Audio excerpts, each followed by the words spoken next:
Good morning students, এই নতুন ভিডিওতে সকলকে স্বাগত জানাই। আজকের এই ভিডিওতে তোমাদের হিস্টোরিওগ্রাফি সাবজেক্টের একটি অন্যতম আরেকটি নতুন টপিক নিয়ে আলোচনা করতে চলেছি। এই টপিকটির নাম ডক্টর সুরেন্দ্রনাথ সেন। ভারতবর্ষের ইতিহাসে, বিশেষ করে মধ্যযুগ এবং আধুনিক ভারতবর্ষের ইতিহাসে যখনই কোনো গবেষণা হয় বা লেখালেখি হয় বা হিস্টোরিওগ্রাফি সাবজেক্ট পড়ানো হয়, তো ডক্টর সুরেন্দ্রনাথ সেনের নাম সব থেকে সামনে এগিয়ে আসে। ডক্টর সুরেন্দ্রনাথ সেনের বিষয়বস্তু সম্পর্কে বলার আগে তোমাদের একটু বলে নি তার পূর্বজীবন, মানে পূর্বজীবন বলতে তার দুটো পাঠ, বাল্যকাল এবং তার কর্মজীবন এবং পরবর্তীকালে ঐতিহাসিক জীবন। তো তার যে আগের জীবন সম্পর্কে খুব সংক্ষেপে একটু বলে নি। তিনি বর্তমান আমাদের বাংলাদেশের 1890 সালের বরিশালেতে জন্মগ্রহণ করেন, বরিশাল জেলায়, এবং 1906 সালে তিনি কলকাতা বিশ্ববিদ্যালয় থেকে এন্ট্রান্স পাস করেন। 1908 সালে FA ফার্স্ট আর্টস পরীক্ষায় তিনি পাস করেন। তারপর কিছুদিনের পড়াশোনা ছেড়ে দেন। নদিয়া জেলার একটি পাঠশালাতে তিনি কিছুদিন টিচার হিসেবে কাজ করেন। আবার তিনি পড়াশোনা শুরু করেন 1911 সালে, এবং 1911 সালে তিনি ঢাকা কলেজে অ্যাডমিশন নেন। ঢাকা কলেজে অ্যাডমিশন নেওয়ার সময় তিনি একজন শিক্ষকের খুবই পছন্দের ছাত্র হয়ে পড়েছিলেন। সেই ছাত্রটি, সেই শিক্ষকের পছন্দের ছাত্র হয়ে পড়েছিলেন। সেই শিক্ষকটি হচ্ছেন রিচার্ড বিউরি রামসবোথাম। তাকে খুব ভালোবাসতেন, এবং রিচার্ড বিউরি রামসবোথাম বিখ্যাত ছিলেন পলাশির পরবর্তীকালে যে আমাদের ভূমি রাজস্ব ব্যবস্থা সংক্রান্ত যে ঐতিহাসিক গ্রন্থ, সেখানে তার অবদান রয়েছে ইতিহাস নিয়ে লেখালেখি করার জন্য। এরপর আমরা 1913 সালে ইতিহাসে তিনি দেখব, 1913 সালে ইতিহাসে তিনি অনার্স সহ দ্বিতীয় শ্রেণীতে পাশ করেন। আর 1915 সালে প্রথম শ্রেণীতে কলকাতা বিশ্ববিদ্যালয়ের অধীন, তখনকার দিন ঢাকা কলেজে, কলকাতা বিশ্ববিদ্যালয়ের অনুমোদন প্রাপ্ত কলেজ ছিল এটি, এবং ওখানে স্নাতকোত্তর পড়ানো হতো। তো সেখানে তিনি MA পাস করেন। তো এই হচ্ছে তার পড়াশোনার সময়কাল। এবং কর্মজীবনটা একটু ছোট্ট করে দেখে নি। কর্মজীবনে তিনি প্রথম শুরু করছেন মধ্যপ্রদেশের বেরার এর মানে সরকারের অধীন জব্বলপুরের কাছে রবার্টসন কলেজ, এখানে তিনি প্রফেসর অফ হিস্ট্রি পদে যোগদান করেন। কিছুদিন ওখানে পড়ান। 1917 সালে তিনি কলকাতায় চলে আসেন। কলকাতা বিশ্ববিদ্যালয়ে লেকচার ইন হিস্ট্রি পদে যোগদান করেন, এবং এখানে তিনি পড়ানো অবস্থাতেই যে গুরুত্বপূর্ণ কাজ বা রিসার্চের কাজটি করেছিলেন, যেটার জন্য তিনি বিখ্যাত হয়ে রয়েছেন। মূলত দুটো টেক্সটের জন্য তিনি বিখ্যাত হয়ে রয়েছেন। একটা হচ্ছে অ্যাডমিনিস্ট্রেটিভ হিস্ট্রি অফ মারাঠা, আর একটা একটু পরে তোমাদের আমি জানাচ্ছি। তো অ্যাডমিনিস্ট্রেটিভ হিস্ট্রি অফ মারাঠা দ্বারা তিনি PhD লাভ করেন। এরপরে বলা হয় তিনি অক্সফোর্ড ইউনিভার্সিটি কয়েক বছরের জন্য ছিলেন। SM এডওয়ার্ডস এর পরিচালনাধীন যে দ্বিতীয় টেক্সটের নাম আমি তোমাদের বলতে চাইছি, military system of the Marathas, বিলিট উপাধি লাভ করেন, এবং কলকাতা বিশ্ববিদ্যালয়ে তিনি আবার ফেরত আসেন। তারপরে আবার বলা হয় যে তিনি যে চেয়ার প্রফেসর পদটিতে ছিলেন সেটা হচ্ছে Ashutosh professor of medieval and modern Indian history পদে। প্রায় 10 বছর কলকাতা ইউনিভার্সিটির এই পোস্টে তিনি কাজ করেন। এরপর 1939 সালে তিনি ইম্পেরিয়াল রেকর্ডস ডিপার্টমেন্টের কিপার রেকর্ড পদে চলে যান। পরবর্তীকালে দেশ স্বাধীন হওয়ার পর এই ডিপার্টমেন্টটার নামই হয় ন্যাশনাল আর্কাইভস, যার তিনি প্রধান সচিবের পদে, তো ডাইরেক্টর পদে তিনি যোগদান করেছিলেন। এরপরে 50-এর দশকে দিল্লি ইউনিভার্সিটি প্রফেসর পোস্টে ছিলেন কিছুদিন, এবং তারপরে ভাইস চ্যান্সেলর হয়েছিলেন। এবং বলা হয় রিটায়ারমেন্টের পর আমেরিকাতে উইসকনসিন বিশ্ববিদ্যালয়ে ভিজিটিং প্রফেসর হিসেবে কিছুদিনের কাজ করেছিলেন। এবং বলা হয় যে অক্সফোর্ড ইউনিভার্সিটি তার এই কর্মকাজের জন্য তাকে স্বীকৃতি স্বরূপ সম্মানীয় ডিলিট উপাধিও ডিলিট উপাধিতেও ভূষিত করেছিলেন। 1962 সালে জুলাই মাসে তিনি মারা যান। তোমাদের জানিয়ে রাখি যে এই ডক্টর সুরেন্দ্রনাথ সেনের যে সমসাময়িক ক্যালকাটা ইউনিভার্সিটিতে অ্যান্সিয়েন্ট ইন্ডিয়ান হিস্ট্রি ডিপার্টমেন্টের বিখ্যাত প্রফেসররা, তারা এই সময় পড়াচ্ছেন, ইয়াং প্রফেসর পড়াচ্ছেন, এবং তারা গবেষণা কাজ করে এই প্রাচীন ভারতের ইতিহাসকে গবেষণার মাধ্যমে এগিয়ে নিয়ে চলেছেন। তাদের মধ্যে অন্যতম গুরুত্বপূর্ণ নাম তোমাদের বলি RC মজুমদার, HC রয়চৌধুরী, রাজেন্দ্রলাল মিত্র, রমেশচন্দ্র দত্ত, RG ভান্ডারকার, রাধা কুমুদ মুখার্জি। এই সময় যে কারমাইকেল প্রফেসর পোস্ট অ্যান্সিয়েন্ট হিস্ট্রিতে ছিল, কিন্তু মডার্ন হিস্ট্রিতে সেরকম ভাবে ছিল না।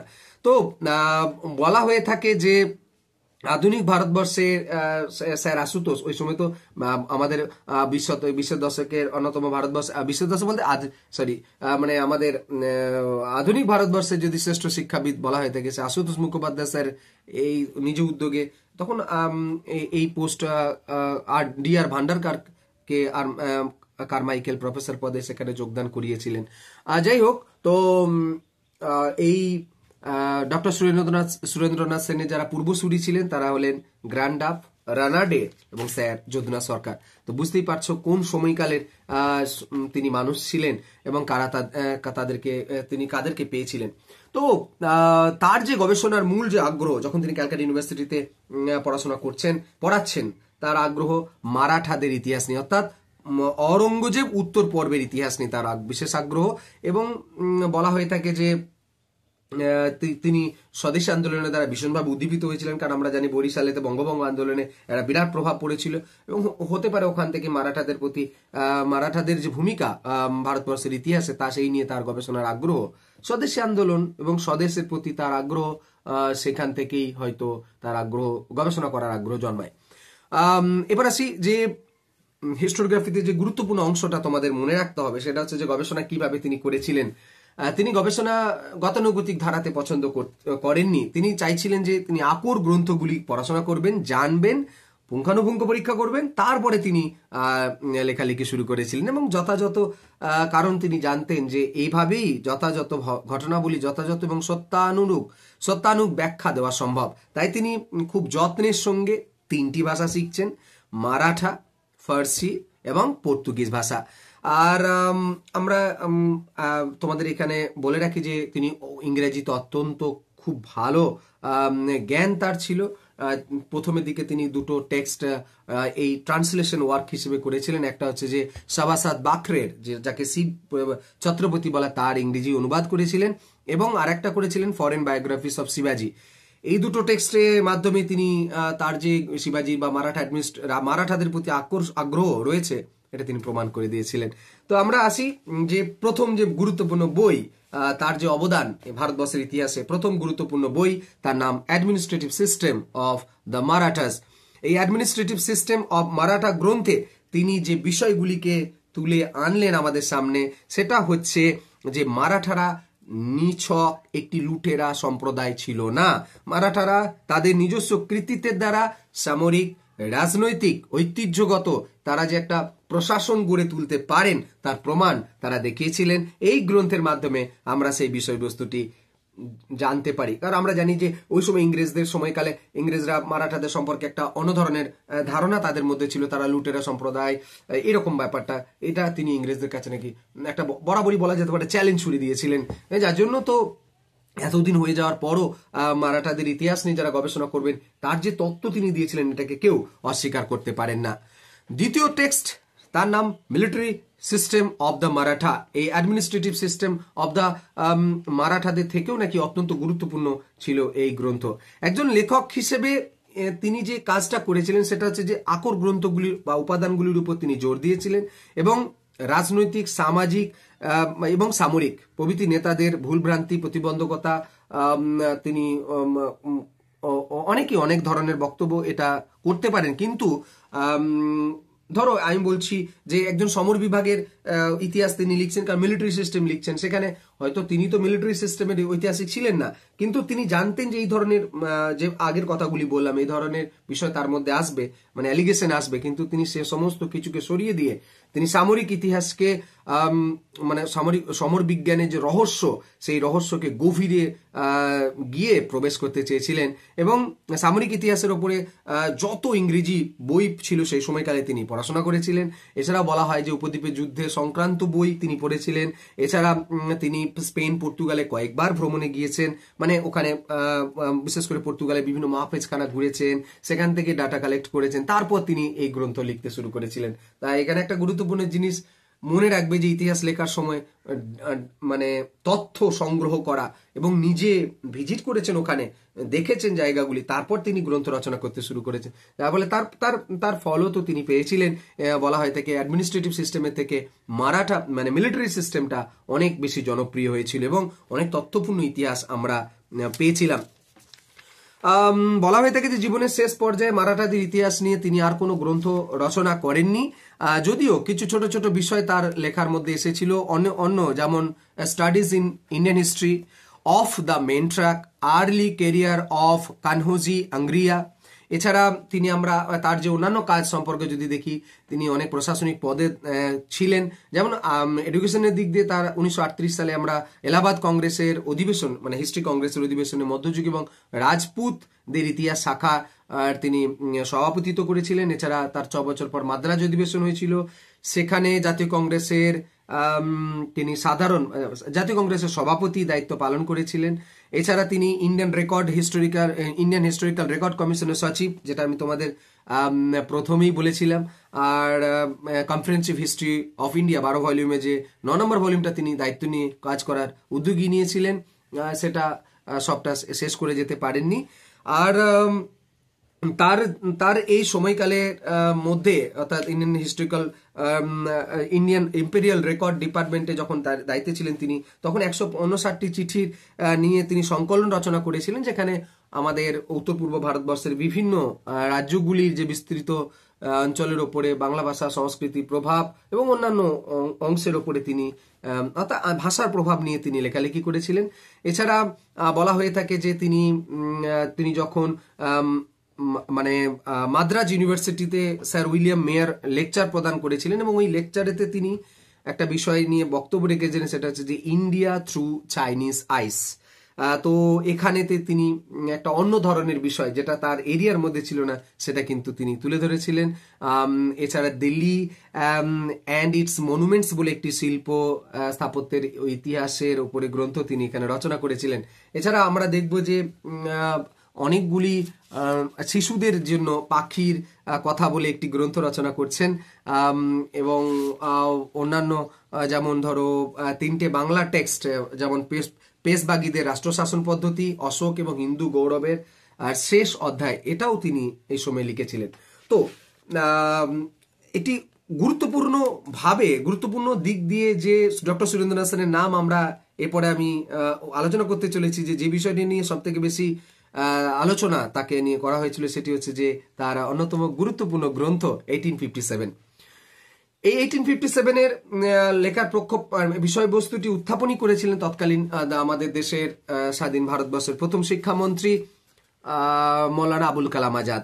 মৌলানা আবুল কালাম আজাদ স্যার তিনি ওই সময় ভারতবর্ষে যেহেতু স্বাধীন হয়েছিল, এবং স্বাধীনতার পর ভারতবর্ষের অন্যতম গুরুত্বপূর্ণ ঘটনা ছিল 1857 সালের এই বিদ্রোহ, সেই সম্পর্কে নতুন ইতিহাস চাইছিলেন। তো তাকে দায়িত্ব দেওয়া হয়েছিল, এবং তার এই সম্পর্কে বলা হয়েছে যে ডক্টর সুরেন্দ্রনাথ সেন তিনি নিজেই বলেছেন যে 1.5 বছরের মতো তাকে সময় দেওয়া হয়েছিল। তো 1955 সালে তিনি যখন দায়িত্ব পান, তো মৌলানা আবুল কালাম আজাদ, তো 1955 সালে ভারত সরকার আর একটা সিদ্ধান্ত, অর্থাৎ এই সিদ্ধান্তটা নিয়েছিলেন 1955 সালে, এবং 1857 সালের এই বিদ্রোহের ইতিহাসকে নতুনভাবে লেখার জন্য দায়িত্ব দেওয়া হয় সেনকে, ডক্টর সেনকে। এবং ডক্টর সেন স্যার যেটা করেছিলেন, তিনি প্রথমে স্বীকার করছেন যে আমার কাছে টাইম খুবই কম, কারণ এর সোর্স অত্যন্ত একপেশে, এটা নিয়ে নানান বিতর্ক হবেই। যাই হোক, তবুও ভারতবর্ষের জনসাধারণের কাছে এই যুদ্ধের চরিত্র, গুণ, ফলাফল তিনি দায়িত্ব নিয়ে গবেষণা করে তার একটা রিপোর্ট, তার একটা গ্রন্থ প্রকাশ করেছিলেন। আর এই গ্রন্থ প্রকাশের জন্য তিনি যে সোর্সগুলি ব্যবহার করছেন, সেই সোর্সগুলি সম্পর্কে বলেনি। সেটা হচ্ছে যে তিনি নিজে বারবার বলছেন, আমি আগেই বললাম, তিনি নিজে প্রথমে বলেছেন যে এই গ্রন্থ লিখতে গিয়ে তিনি আকর যে উপাদান, সেগুলি একপেশে এটা তিনি জানতেন। এবং তিনি কি সাহায্য নিয়েছিলেন, যেমন ব্রিটিশ সরকারের ওই সময়ে ব্রিটিশ দপ্তরে যে বিভিন্ন ধরনের কাগজপত্র, তার তথ্য তিনি সংগ্রহ করেছিলেন। এছাড়া ওই সময় নানান ধরনের সমসাময়িক ও আধা সমসাময়িক বলা হয় থাকে পুস্তিকাগুলি থেকে ব্রিটিশ অভিমত সংগ্রহ করা সহজ হয়েছিল তার পক্ষে। এছাড়া ওই সময়ে তিনি মৌলভী রজব আলীর কাগজপত্র সংগ্রহ করেছিলেন, মুন্সি মোহনলালের বর্ণনা তিনি নিয়েছিলেন, কেদারনাথের দিনপঞ্জি তিনি নিয়েছিলেন, এবং তিনি প্রথম থেকেই বলছি যে তিনি নিজেই স্বীকার করছেন যে এটি একপেশে উপাদান, যার ফলে তার পক্ষে ইতিহাস রচনা করা অত্যন্ত একটা ঐতিহাসিক দৃষ্টিভঙ্গি থেকে বিশ্লেষণ করা অত্যন্ত সমস্যা ছিল। যাই হোক, তো এই সেনের যে ডক্টর সেন যে বিশ্লেষণ করেছিলেন সেটা এবং তার যে মানে বৈশিষ্ট্য সবার সামনে তুলে ধরেছিলেন, যেটাকে কেউ আজকের দিন পর্যন্ত অস্বীকার করতে পারে না। তো ওই 21 পাতার যে রিভিউ তিনি দিয়েছিলেন, সেই রিভিউ 1857 সালের বিদ্রোহের 21 পাতা রিভিউ যে শীর্ষক অধ্যায় রয়েছে, সেখানে এই গ্রন্থ থেকে তিনি কি আমাদের সামনে উপস্থাপন করেছেন সেই বিষয়ে তুলে ধরেছেন।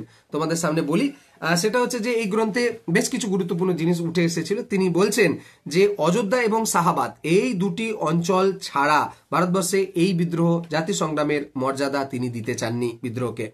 একই সঙ্গে সঙ্গে তিনি বিদ্রোহকে সামরিক অভ্যুত্থান আখ্যা দিতে অস্বীকার করেছিলেন। 2 নম্বর, তার মতে বলছেন যে এই বিদ্রোহের নেতারা প্রকৃতপক্ষে প্রতি বিপ্লব ঘটাতে চেয়েছিলেন।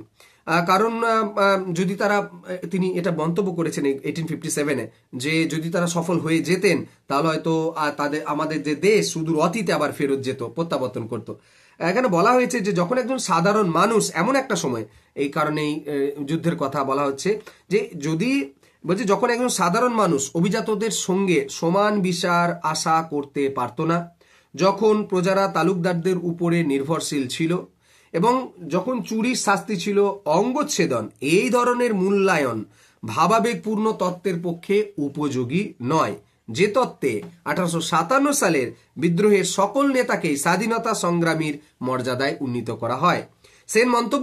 ডক্টর সেন মন্তব্য করছেন যে বর্তমান শতাব্দীর প্রারম্ভে বহু তরুণ মন নিয়মতান্ত্রিক আন্দোলনে আস্থা হারিয়ে ফেলেছিল এবং বিদ্রোহের স্মৃতি দ্বারা তারা উদ্বুদ্ধ হয়েছিল, এবং দুই বিশ্বযুদ্ধের কাল পর্বে ভারতীয় বিপ্লবীরা বিশেষ করে অপর একটি সামরিক বিদ্রোহ সংগঠিত করার নিরলস প্রয়াস চালিয়ে গিয়েছেন। বস্তুতকে 1857 সালে বিদ্রোহের ছায়া ভারতবর্ষে দীর্ঘস্থায়ী হয়েছিল, এই তথ্য এই গ্রন্থে উঠে এসেছিল।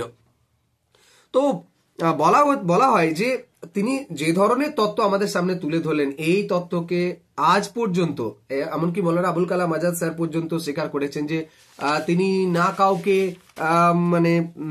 সেন কাউকে নিন্দাও করেননি এবং মার্জনাও করেননি। তিনি যথাযথ ঐতিহাসিক পরিপ্রেক্ষিতেই এই সংগ্রামে ব্রিটিশ এবং ভারতীয় অংশগ্রহণকারীদের সম্পর্কে আলোচনা করেছেন, এবং তিনি প্রথমেই বলেছিলেন যে সরকারি প্রভাব তার রচনার মধ্যে তার লেখার ওপরে কোনো প্রভাব ফেলবে না।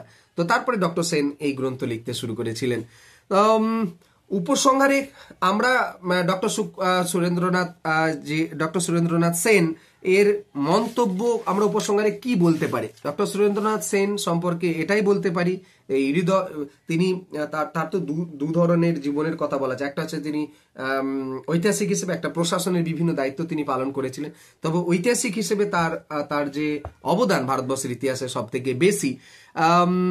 তিনি মনে প্রাণে ছাত্রছাত্রীদের ভীষণ ভালোবাসতেন। তিনি হয়তো কোনো ট্রেডিশন শুরু করে স্কুল অফ এডুকেশন বলা হয় না, ট্রেডিশন শুরু করে যেতে পারেননি ঠিক কথায়। তিনি ছাত্রছাত্রীদের উন্নতির কল্পে নানান সময় নানান কাজ করেছেন। সপ্তদশ, অষ্টাদশ এবং ঊনবিংশ শতাব্দীর ইতিহাসে ছাত্ররা যখনই কোনো কিছু রচনা করবেন, তা ডক্টর সুরেন্দ্রনাথ সেনের অবদান কিন্তু সবসময় ওখানে থাকবে, কারণ তাকে ছাড়া, তার লেখনী ছাড়া এই পর্বের ইতিহাস রচনা করা অসম্ভব। তাই এমনটা হয়তো হবে যে তিনি যে উপাদান, তিনি যে সিস্টেম ইতিহাস লেখার জন্য ব্যবহার করেছেন, সেখানে হয়তো কিছু চেঞ্জ হয়তো করবেন আধুনিক যুগের ঐতিহাসিকেরা বা যারা গবেষণা করবেন, কিন্তু তার এই তত্ত্বকে কখনোই সম্পূর্ণরূপে অস্বীকার তারা করতে পারবেন না।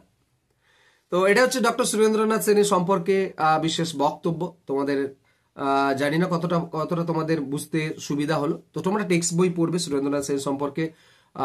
ভারতবর্ষের ইতিহাস অন্যতম বড় বাঙালি ইতিহাসবিদ, তাকে আমি প্রণাম জানাই।